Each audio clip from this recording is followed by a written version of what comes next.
Hello students, हमने पिछले lecture में क्लासिफिकेशन ऑफ साइक्लोस्टोम्स और उसकी एफिनिटीज के बारे में स्टडी किया था। गैंथोस्टोमेटा डिवीजन के अंतर्गत जो वर्टिब्रेट फाइलम है, उसके अंदर जो हम सुपर क्लासेस की स्टडी करेंगे, फिशेस एंड रेप्टाइल्स, एम्फीबियंस, तो इनके अंदर कुछ बेसिक कंसेप्ट्स बार बार उनके डिविजन्स में या उनके क्लासिफिकेशन में आएंगे। इन बेसिक कंसेप्ट को समझने के लिए हमने कुछ टर्मिनोलॉजी जो है वो हम आज स्टडी करेंगे। सबसे पहले इसके अंदर विविपेरस एंड ओविपेरस एनिमल्स के बारे में हम डिस्कस करते हैं। कुछ एनिमल्स जो होते हैं वो यंग वंस को बर्थ देते हैं और कुछ एग्स ले करते हैं।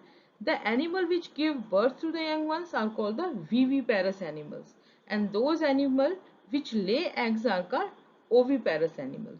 तो oviparous and viviparous animals are different. They produce young ones are called viviparous and those lay eggs are called oviparous. But in some animals, the young ones may look very different from the adults. क्योंकि उनकी life cycle ये lower animals के अंतर्गत होता है, जहाँ पे life cycle of silk worm को याद करें, यहाँ पे एग, लार्वा और caterpillar, then pupa, then adult, these are very different from each other. ऐसे ही फ्रॉग्स के अंदर टेडपोल एंड अडल्ट डिफरेंट होते हैं। तो these are the transformation of larva into the adult through the drastic changes, और this is called as metamorphosis. अब हम दूसरी टर्मिनोलॉजी के ऊपर आते हैं। These are warm blooded and cold blooded animals. Warm blooded animals को हम एंडोथर्म्स भी बोलते हैं और होम्योथर्मस भी बोलते हैं। कोल्ड ब्लडेड एनिमल्स को एक्टोथर्म्स और पॉल्कियोथर्मस एनिमल्स भी बोलते हैं। ऑल मैमल्स एंड बर्ड में से सभी वार्म ब्लडेड एनिमल्स होते हैं, लेकिन इसमें भी कुछ एक्सेप्शन होते हैं, जैसे bat, एकिडना, mole, rat etcetera. they regulate their body, they cannot regulate their body temperature. Warm blooded animals वो एनिमल्स होते हैं जो अपनी बॉडी टेम्परेचर को रेगुलेट कर पाते हैं। Cold blooded animals, all reptiles, insect, arachnids, amphibians and fishes are cold blooded. Cold blooded animals अपनी बॉडी टेम्परेचर को रेगुलेट नहीं कर पाते।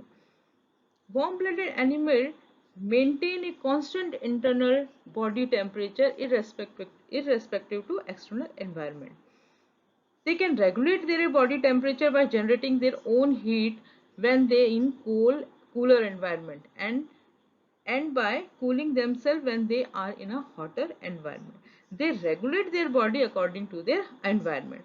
But in cold-blooded animals, their body temperature changes according to their external environment. If a cold-blooded animal is taken to the equator, its body temperature increases, and take to the polar, its body temperature decreases.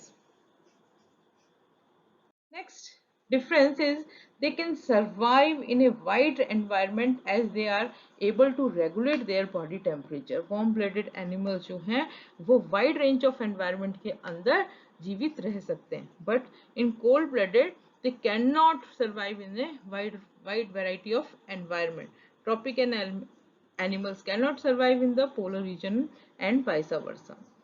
Warm-blooded, they require a lot of food for their survival. Most of the food consumed is utilized to maintain a constant body temperature.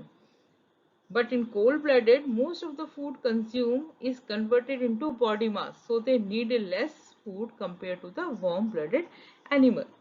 In warm-blooded animal, they are active in both warm and cold environment. But in cold-blooded animals, they active in a warm environment and are very sluggish in a cold environment.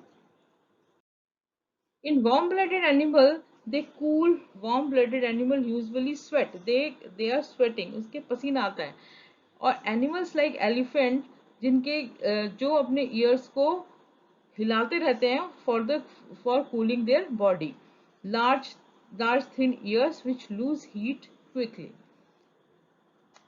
Some warm-blooded animals, especially birds, migrate from cooler to warmer region in the winter Mammals have fur, hairs, and birds have feather to keep their body warm. Warm-blooded animal can also shiver to generate more heat when they get too cold. Constant body temperature provides a nice warm environment for virus, bacteria and parasite to live.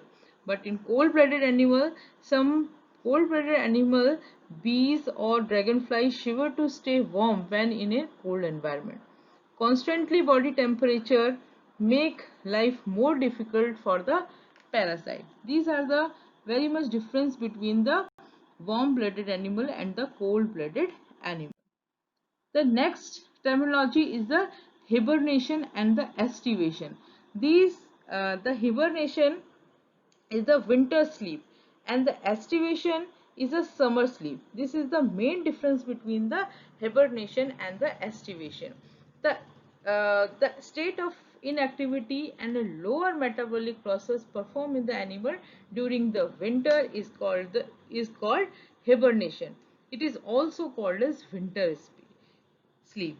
On contrary, when animal take rest in the shady and moist places during summer is called estivation. Estivation is also known as summer sleep.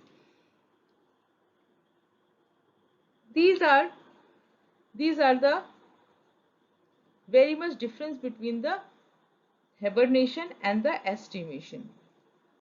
Some difference between the hibernation and estivations are: hibernation is a common term used in the reptiles, amphibian, fish which spend their winter with the body temperature near to the freezing.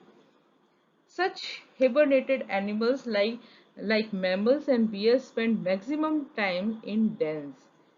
The phenomena where the animal go to almost dormant condition which metabolic activity get lower, उनकी metabolic activity बिल्कुल कम हो जाती है. Vertebrate animal adopt in like bears, bat and hamster, ground squirrels, skunk, deer, mice, wood frogs. They have hibernate in a life. Hibernation is also is called the dormant conditions as their animal emerge to be almost dead to or near to it. Their body temperature is around 0 degrees centigrade or 32 degrees Fahrenheit. The only system which is active in their body is breathing, which is also as a slower rate like their heartbeat. In estivation is almost similar to the hibernation, but it is happens in the summers or is summer sleep. It's occur to the animal live in a desert or tropical animals. ये ज़्यादातर desert और tropical areas में पाया जाता है. It's occur because of the hot and dry climate as well due to the lack of food and water. In order to survive under the hot climate, the vertebrate like the invertebrate like the arthropods, mollusca, reptiles, amphibia, lady beetle, moths, salamanders, crocodile, tortoise or the North America, aborigines, worms, turtles, great siren, African hedgehogs processed by the going underground in the humid and cold regions. This lasts of the summer season and the animal get active slowly at the end of the season. This is the difference between the hibernation and estivation. Next topic जो हमारा अगले lecture में होगा वो होगा type of fins and scales in the fishes, which is very important for the study of classification of fishes. Thank you.